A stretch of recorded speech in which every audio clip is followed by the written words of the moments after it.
এখন গত 5 বছর শান্তিনিকেতনের যে বসন্ত উৎসব দেখি, যেহেতু ওখানে যাই এই সময়টা মাঝে মাঝে, কিন্তু তখন মনে পড়ে প্রায় 4 দশক আগে যখন গিয়েছিলাম শান্তিনিকেতনে আমাদের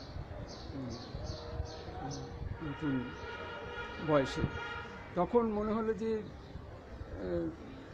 এই যে বৈতালিকের দল যারা বা এরা যাচ্ছে সামনে দিয়ে, সামনে খোল বাজাতে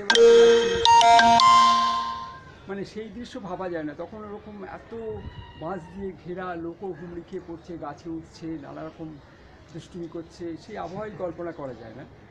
আর আরও মনে পড়ে আরেকটা দৃশ্য, যে দোলের ঠিক আগের দিন রাত্রিবেলাতে তখন সঙ্গীত ভবনের ওই এটাতে সিঁড়িতে হঠাৎ দেখলাম একটা ছোট্ট বৃত্ত, হয়তো 30-40 জন আছেন, একজন গান গাইছেন। গানটার গলাটা অচেনা, খানিকটা কণিকা বন্দ্যোপাধ্যায়ের মতো লাগছে, কিন্তু গলাটা অনেক পঙ্গু কণ্ঠ, কণিকা তো নন।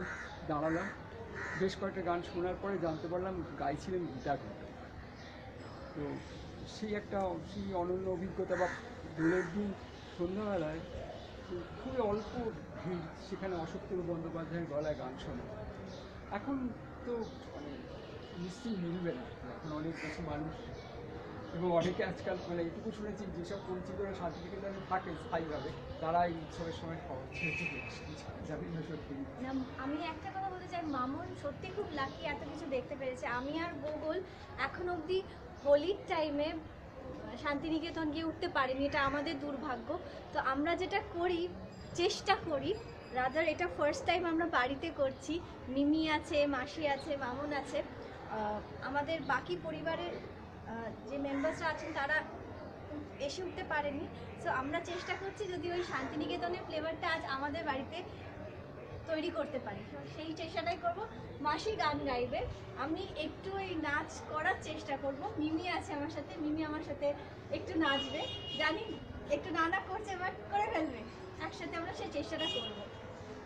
ওরে গৃহবাসী, খোল্লার খোল লাগলো যে দোল, সালে জলে বলো তলে লাগলো যে দোল, দ্বার খোল্লার খোল।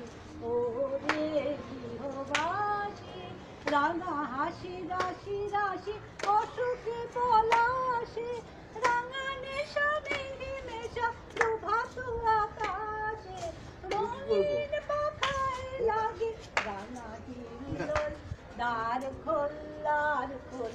ওরে গৃহবাসী, খোল্লার খোল লাগলো যে দোল, তালে জালে বলো তালে লাগলো যে দোল, দ্বার খোল্লার খোল। ওরে গৃহবাসী। বাবা